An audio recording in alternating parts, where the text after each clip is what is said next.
If you have not yet reverse या started अगर हम studying लोग and your जैसे schools are going to तो reopen, then this video is for आज आप you. लोगों ने जो है Shri कि Ji वीडियो का and टाइटल Thakur देखा Ji is होगा, going to 12 definitely days help you. Left for school Radha reopening. Radha. तो आप सभी के स्कूल्स भी जो है कि बस ओपन होने ही वाले होंगे, 10 टू 12 डेज़ ऐसे ही बचे होंगे या तो 5 डेज़ या तो कुछ ऐसे। तो पर समर वेकेशंस के लिए जो सबसे बहुत ही मतलब हमारे लिए जो कि as a 10th grader and ICSE board अपना सिलेबस फिनिश कर लेना चाहिए समर वेकेशंस में ही। लाइक मेरी टीचर्स ने ऐसा ही बोला एंड कुछ टीचर्स ने बोला कि एटलीस्ट हाफ ईयरली तक का तो हो ही जाना चाहिए। सो हाँ, ये बात तो एकदम सच है कि आपका एटलीस्ट हाफ ईयरली तक का सिलेबस तो हो ही जाना चाहिए। बाकी आप जितना भी कर सकते हैं वो बहुत अच्छा है, वेल एंड गुड।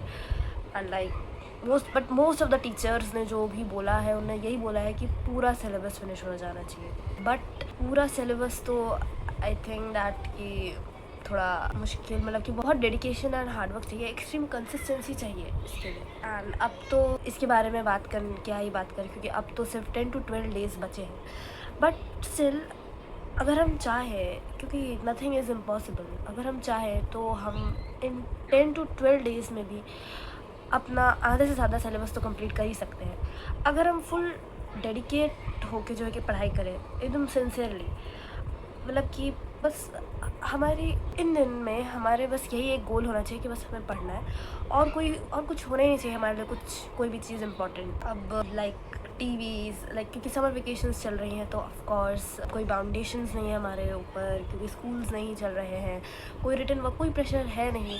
बट फिर भी एक इंटरनल प्रेशर तो है ही, क्लास 10th आईसीएसई। तो अब ये जो टीवी है, मूवीज़ हैं एंड ड्रामाज हैं, सीरीज़ है, तो अभी हमें इस साल के लिए इन्हें जो है छोड़ना ही पड़ेगा ऑफ कोर्स। लाइक मैं भी बहुत ज़्यादा लाइक मूवीज़ देखती हूँ and I love to watch horror movies and so many kinds of movies.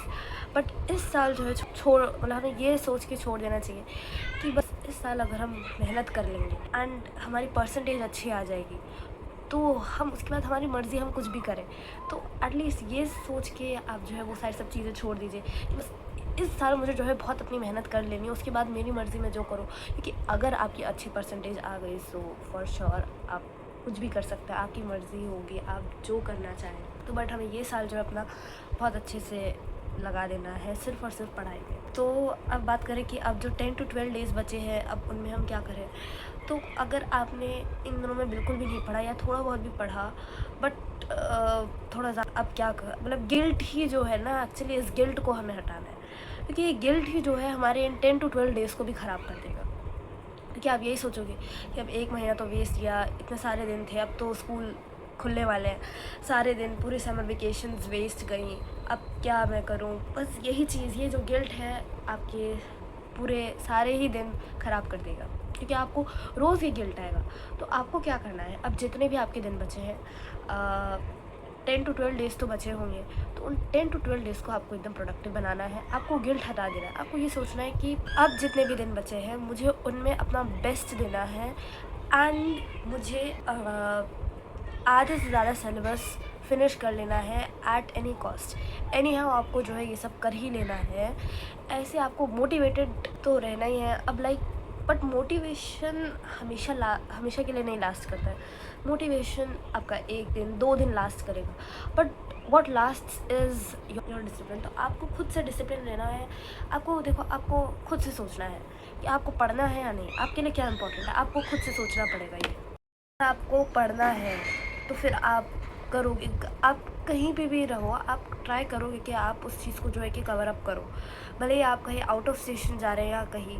अब क्योंकि अब ये कोई 9th क्लास तो है नहीं, अब ये 10th क्लास है, तो हमें थोड़ा सा सीरियस हो जाना चाहिए कि पढ़ाई अब कितनी इम्पोर्टेंट है हमारे लिए, कि अब जो परसेंटेज आएगी वो बहुत इम्पोर्टेंट होने वाली है हमारे लिए। ये साल ही जो है कि बहुत इंपॉर्टेंट होने वाला है। तो हम कहीं पे भी जाए आउट ऑफ स्टेशन, तो हमें फ़ोन, अब इतने सारे रिसोर्सेज हमारे पास अवेलेबल होते हैं बट हमें ही नहीं समझ आता है। हमें पहले कुछ समझ ही नहीं आता, हम बाद में सोचते कि अरे मैं वैसे कर सकता था, वैसे कर सकती थी। तो आप फ़ोन से यूट्यूब वीडियोस देख सकते हैं, वन शॉट्स देख सकते हैं, कई सारी चीज़ें अपनी आप जो है कि अंडरस्टैंडिंग को टेस्ट कर सकते हैं क्वेश्चन प्रैक्टिस करके। ऑनलाइन भी ऑनलाइन आप क्यों नहीं कर सकते प्रैक्टिस, आप ऑनलाइन भी क्वेश्चन प्रैक्टिस कर सकते हैं, कई सारे ऐप्स आते हैं। बट क्या है कि आपको बस ढूंढना है, आपको उस चीज़ को आइडेंटिफाई करना है, तब आप हर एक चीज़ कर सकते हैं। अब जो 10 टू 12 डेज़ बचे हैं तो उनमें आपका यही सिर्फ और सिर्फ एक ही लक्ष्य होना चाहिए कि आपको पढ़ाई करना है।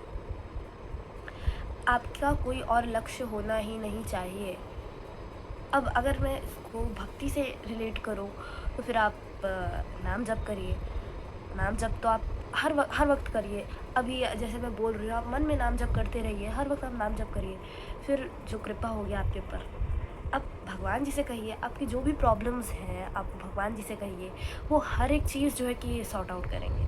आपकी हर एक प्रॉब्लम जो है कि सॉल्व हो जाएगी।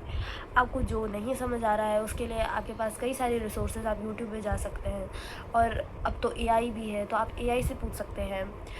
And for notes if I would say so the best way of making notes is, पहले आप उस चैप्टर को पढ़िए, क्योंकि जब आप पढ़ते हैं like whenever we are reading any topic of chapter, तो हमें लगता है कि हाँ ये वाला ये लाइक कहीं तो मुझे नोट डाउन कर लेना चाहिए। तो बट अगर आप उस टाइम नोट डाउन करेंगे ना तो फिर बहुत स्लो होता जाएगा। अब तो लाइक 10 टू 12 डेज़ के लिए मैं बता रही हूँ नोट्स भी बनाने, क्योंकि नोट्स बहुत इंपॉर्टेंट होते हैं। तो इसमें अगर नोट्स भी बनाना है और सिलेबस भी फिनिश करना है, सब कुछ करना है, तो बहुत हेक्टिक हो जाएगा। तो आपको नोट्स के लिए क्या करना है, पहले आप उस चैप्टर को पढ़िए पूरा, कि आपने कम से कम आपका वो चैप्टर फिनिश तो हो गया, सिलेबस में से एक चैप्टर तो कट ऑफ हो गया। उसके बाद जो है आपने जो भी लाइक जब आप पढ़ते हैं तो आपने सोचा हाँ ये पॉइंट नोट डाउन करने वाला है।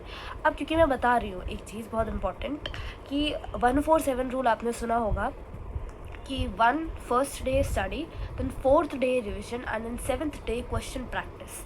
तो अब आपको जो आपने पढ़ा है चैप्टर उसका आपको रिवीजन भी करना है, तभी आपको याद रहेगा, वरना वो आप भूल जाएंगे अगर आप दूसरे सब्जेक्ट्स या तो कोई और चैप्टर पढ़ने लगे तो। लेकिन वो पहला वाला चैप्टर का आपको रिवीजन भी करना है। तो अब रिवीजन भी करना है, नोट्स भी बनाना है, तो रिवीजन और नोट्स को आप एक कर दीजिए। क्योंकि जब आप पढ़ रहे हैं तब आप नोट्स मत बनाएं, पहले आप उस चैप्टर को पूरा पढ़ लीजिए। उसके बाद जब आप नोट्स बनाने जाएंगे तब आपका पूरा रिवीजन हो जाएगा, आप रिकॉल करेंगे वो सारी सब चीज़ें। तो रिवीजन और नोट्स दोनों एक साथ हो गया, तो टाइम जो है आपका ऐसे जो है कि बहुत अच्छे से यूटिलाइज होता है, एंड और टाइम भी आपका बच जाता है। उसके बाद एज 147 रूल, उसके बाद आपको क्वेश्चन प्रैक्टिस करिए। तो ऐसे आपका वो जो चैप्टर है वो एकदम लॉन्ग टर्म मेमोरी में जो है स्टोर हो जाता है। नेक्स्टली अगर मैं बात करूँ कि आपका अब इन 10 टू 12 डेज़ में आपका मेन फोकस कौन से सब्जेक्ट्स पे होना चाहिए, सो ऑफकोर्स मैथ्स आपको डेली प्रैक्टिस करना है, कैसे ना कैसे मैथ्स तो लेकिन डेली प्रैक्टिस होना चाहिए।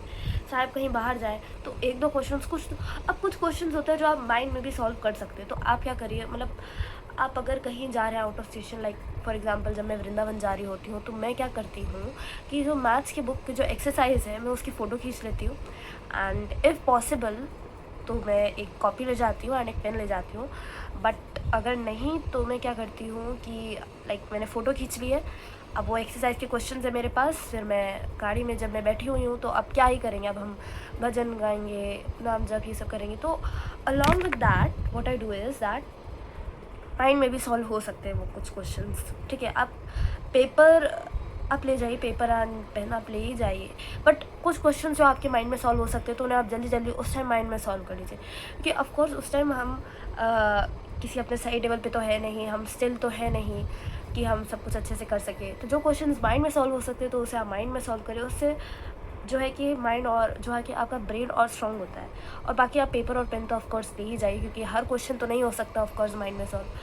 एंड मैथ्स है, ठीक है, फोकस जिस पे आपको रखना है। उसके बाद साइंस, ऑफकोर्स साइंस पे तो अब तो क्योंकि 10 टू 12 डेज़ ही है सिर्फ, तो आपको साइंस पे सबसे ज़्यादा फोकस करना है। मैथ्स और साइंस, फिज़िक्स केमिस्ट्री बायो, इनका तो अगर आपका ज्योग्राफी और हिस्ट्री सिविक्स है, अब जो उसमें से आपका जो भी वीक सब्जेक्ट है आप उस पर ज़्यादा फोकस करिए।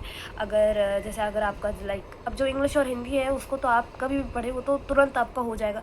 एंड मोस्ट इम्पॉर्टेंटली इस साल ICSE 2027 के बोर्ड्स के लिए जो है कि हिंदी में और इंग्लिश में आपको बताया गया होगा, जो हम पहले होता था वो नहीं हो रहा है। सिलेबस जो है अब तो बहुत और कम हो चुका है, 9 तक जितना भी आया था अब वो नहीं आने वाला है 10th में। तो अब तो सब कुछ, बहुत सारी चीज़ें जो है बहुत ही आसान हो गई है।